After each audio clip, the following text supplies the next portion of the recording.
that guy. He's that guy.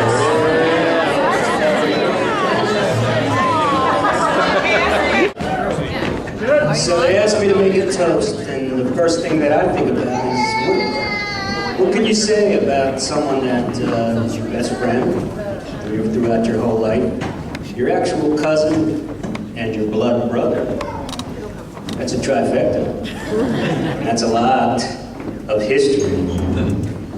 And the first thing that comes to my mind is that you're one incredibly lucky fella to find someone as exceptional and lovely and radiant as your wife, Megan. And you all agree with that, right?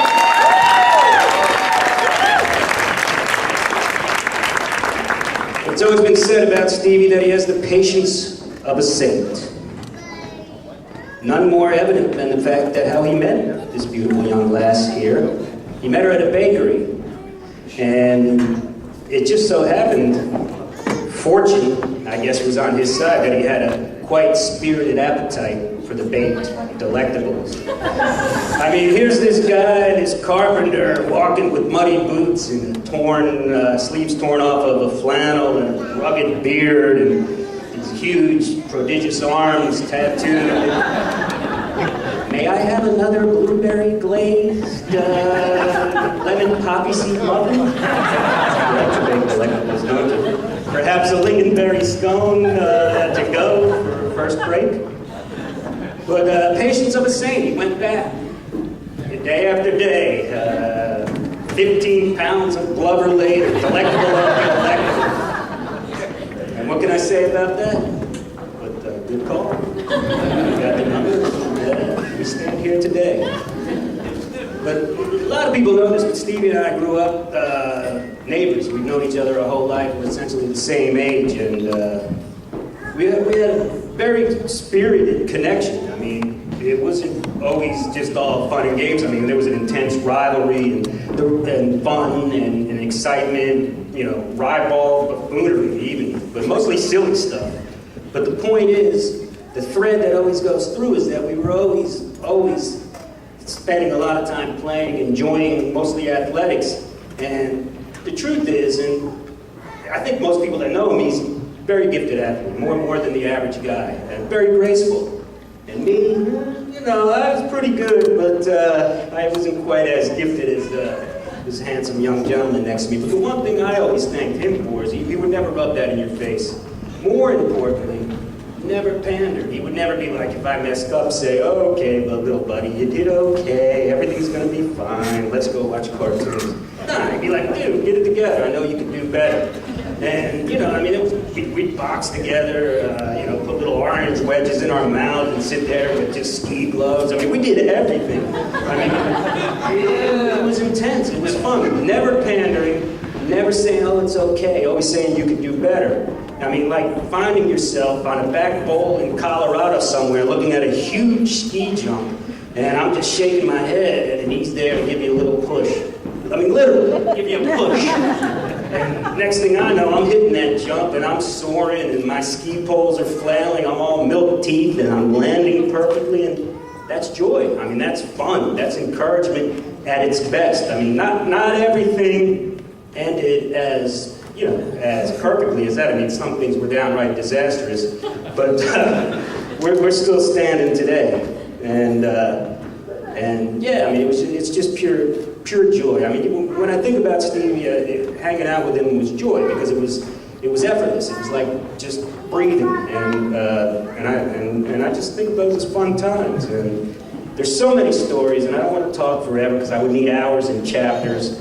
But there is one story that I do want to share, and he probably won't even remember this, but I think it really shows to his character, the kind of person he is, and especially people that don't know him personally, this kind of paints the picture of him. We were about 10, and we're hanging at this place called White Marsh, and it's just basically ball fields and soccer fields, and we probably just had soccer practice, but you know, I mean, our job was basically to play, so we did it as better than any jobs we've ever done in our life, so we just played, you know? And so we had this little red Nerf football, and it was his, and he kept good care of his things, even though it was just a little $2 Nerf ball. And we were just tossing it. One got away, and there was a kid there. I mean, he must have been 14. We're 10, we're small. This kid had to be a head higher than us. And he must have got the ball, and so first thing, all right, I don't mind a little spirited game of like, keep away, let's go. But then the kid, being the bully that he was, being bigger, being older, he started kind of being menacing and pretending he's going to tear the football. And I remember Stevie, 10 years old, this kid a head higher than him, and Stevie warned him. And he's a little guy, he's got pretty big hands, and he's got a pretty good right. And I'm looking at the guy, and I'm thinking, hey, don't tease him, don't tease him. And Stevie warned him once. The guy continued to pretend he was going to rip his football, and next thing I know, straight right to the guy's nose. The ball goes down, we get it back, the guy goes down, and it was like, he was like the cowardly lion in the Wizard of Oz. I mean, what a fuss this guy was making. And we got the ball back.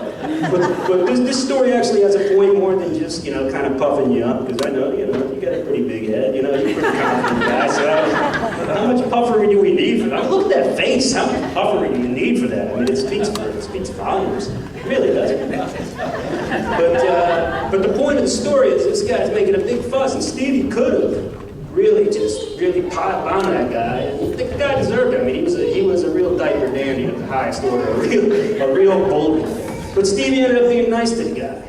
And that was something that you take note of if you think years back. Why pile on the guy? Why beat up the guy when he's down? And what that tells me is that Stevie, even till today, if he has to be exacting, he can be. And that was evidenced in a straight right to the bridge of that guy's nose. And if he has to have compassion, well, he throws that out there too. And I think that's a good, well-balanced way to approach things. And I appreciate that.